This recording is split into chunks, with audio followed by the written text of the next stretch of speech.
Hi viewers, আসসালামু আলাইকুম। এখন আমরা দেখতেছি ভাই কি গন্তেছে।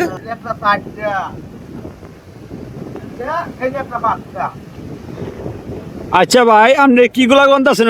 পাইগুলা বলতাছি 15 দিন আগে বদ্ধ কইরা এর মধ্যে সার দিছি অলরেডি পুরো পট কইরা আমাদের লাউ লাগায়া লাভের বেশি লাগাইবে না? আচ্ছা, ওই 15 দিন আগে কি সার দিছিলেন এটা মধ্যে? এটা মধ্যে দিছি মাইটা সার, জৈব সার আর লাল সার। লাল সার দিয়ে 15 দিন পরে এটা কম্পোস্ট বানায় রাখছেন। বানায় রাখছি যাতে এটা পচা মাটিটা এটা উর্বর।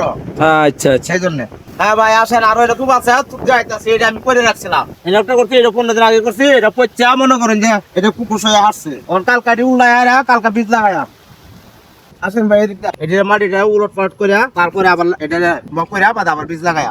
আচ্ছা, এই যে হলো তিনটা, এই যে একটা চারটা, এই যে একটা পাঁচটা, ছয়টা, এই যে কালকা লাগালে উলট পালট করবা। এই যে একটা সাতটা, এই যে একটা আটটা, এই যে একটা নয়টা, 10টা, এই যে একটা 11টা, এই যে একটা 12টা, 13টা।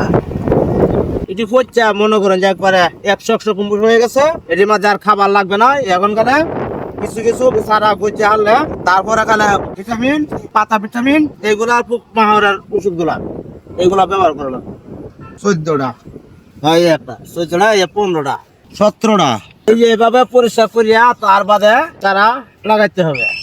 ঠিক কালকে পরিষ্কার করা লাগবে, বুঝছেন? এই যে কালকে পরিষ্কার করিয়া চুপটি করে নিলাম, বিসি দিয়ে বাহির এলাম। এই যে আপনি চায় প্রতিটা মাথা 2টা করে কিছু লাগায় 2টা করে লাগানোর পরে 4 দিন পরে দেওয়া দেখুন যে চারা গজায় গেছে। গজা দেওয়ার পরে দেওয়া, তারপরে ঘুরে দিব। ঘুরে দেওয়ার পরে দেওয়া মনে করেন যে এটার মধ্যে গাছ উঠবো, উঠার পরে দেওয়া বিষ লাগবে, এই যে পোক মাহরের বিষ লাগবে এবং বা ভিটামিন লাগবে, এগুলা দেওয়া। তারপরে এটা আমি সমাধান করতে। আসসালামু আলাইকুম। আজকের মতো এই পর্যন্তই। পরবর্তী ভিডিও দেখার জন্য আমন্ত্রণ রইলো।